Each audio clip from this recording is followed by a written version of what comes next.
Alam mo ba na hindi mo kailangan ng malaking pera para magmukhang high value? Maraming lalaki ang nagkakamali, iniisip nila na ang sukatan ng value ay kung gaano karaming pera ang hawak nila o kung gaano karami ang branded na gamit na kaya nilang ipakita. Pero bro, isipin mo ito. Gaano karaming mayaman ang kilala mong walang respeto sa tao, walang disiplina at walang direksyon? May pera nga sila, pero mababa ang tingin ng iba sa kanila. Ang totoo, ang pagiging high value ay hindi nakadepende sa wallet, kundi sa pagkatao. Ang respeto at tingin ng tao sa iyo ay nakukuha hindi dahil sa presyo ng damit mo, kundi kung paano ka magdala ng sarili mo, paano ka kumilos, at paano ka makitungo sa iba. Kaya kung iniisip mo na kailangan mo munang yumaman bago ka maging high value, nagkakamali ka.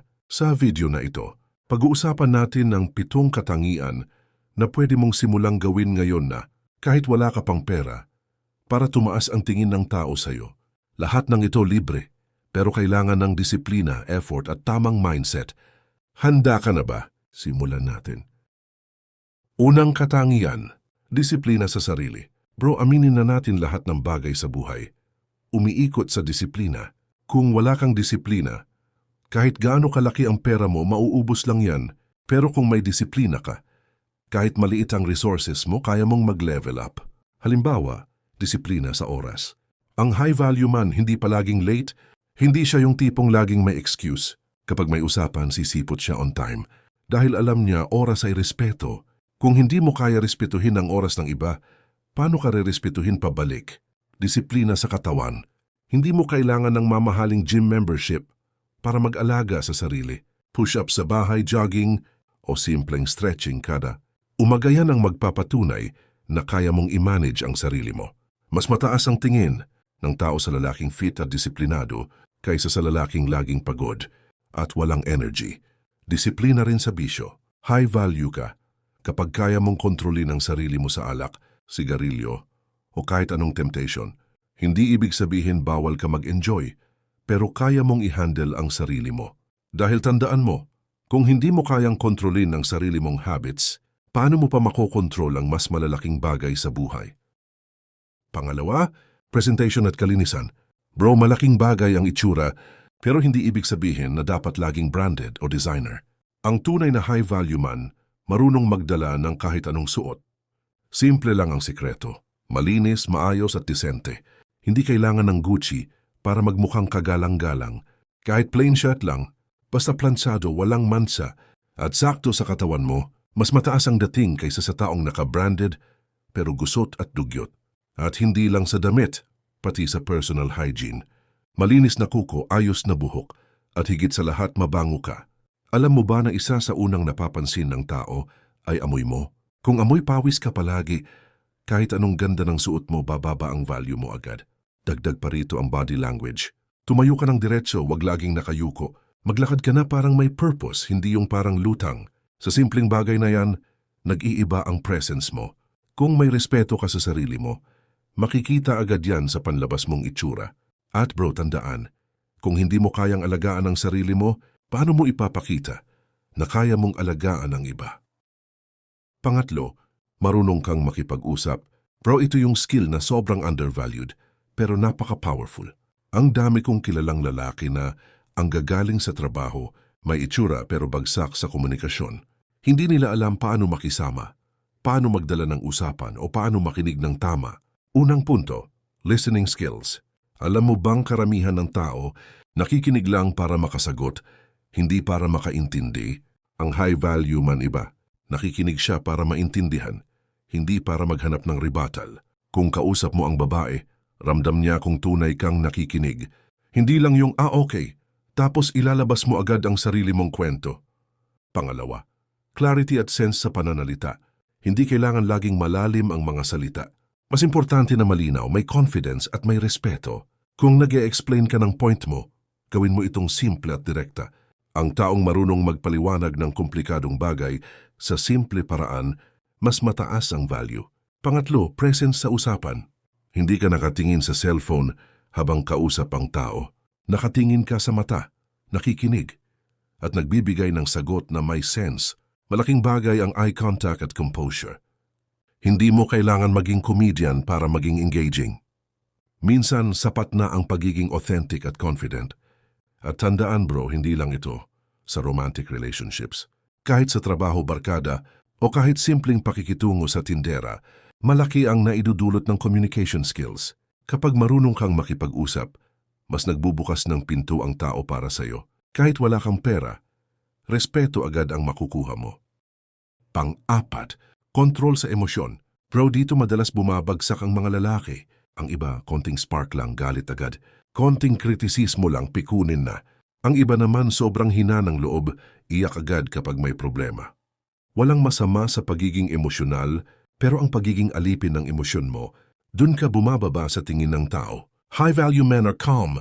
Hindi ibig sabihin walang nararamdaman, pero marunong silang i-handle ang nararamdaman nila. Halimbawa, kung may babae na sinusubok ang pasensya mo, hindi mo siya pagbubuntunan ng mura.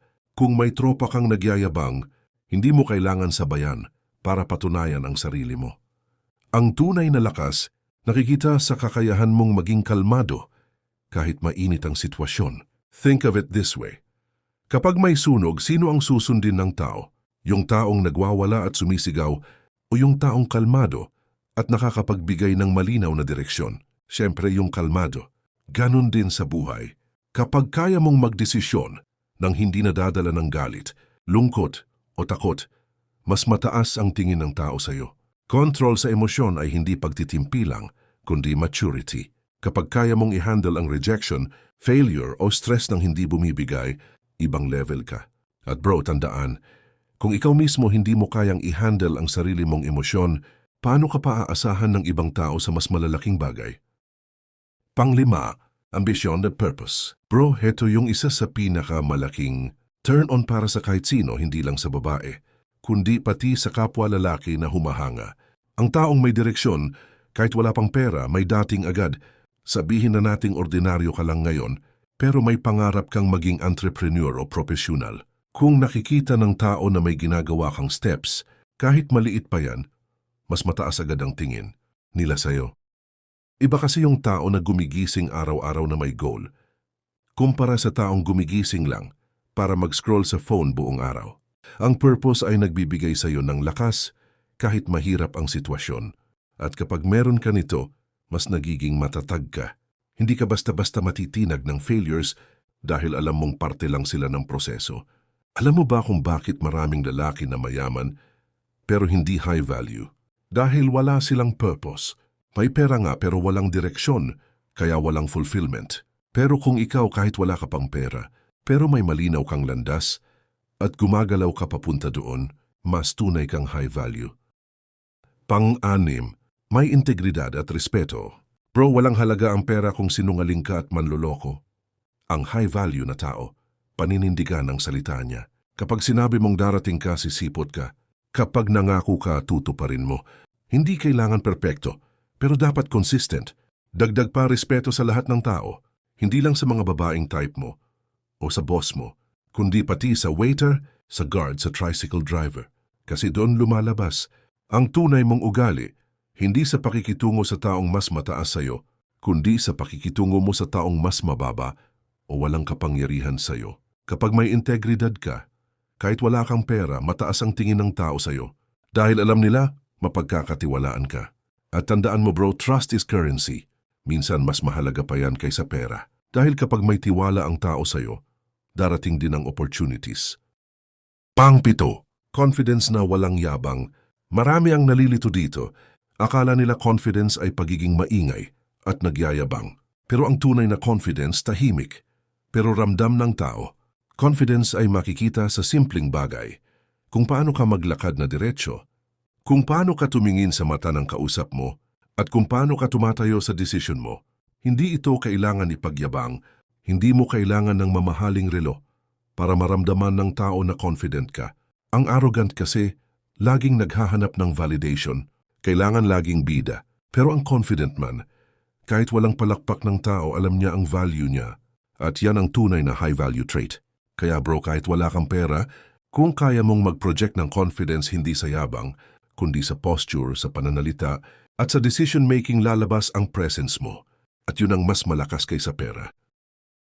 So bro, ayan yung 7 katangian na pwede mong gawin kahit wala kang pera: disiplina, kalinisan, communication skills, emotional control, ambisyon, integridad at confidence. Kung papansinin mo, lahat yan wala kang kailangang bilhin. Hindi pera ang puhunan kundi mindset, consistency at pagpili ng tama araw-araw. Kaya wag mong isipin na huli ka na o kailangan mo munang yumaman bago maging high value. Magsimula ka ngayon sa maliliit na bagay. At tandaan, ang tunay na high value man, hindi sinusukat sa laman ng bulsa, kundi sa laman ng pagkatao. Kung nakatulong sa iyo ang video na to, huwag mong kalimutang i-like, mag-subscribe, at i-share sa tropa mong kailangan ding marinig ito. Dahil baka siya rin, akala niya kailangan ng pera para tumaas ang value niya. Sabay-sabay tayong mag-level up, bro.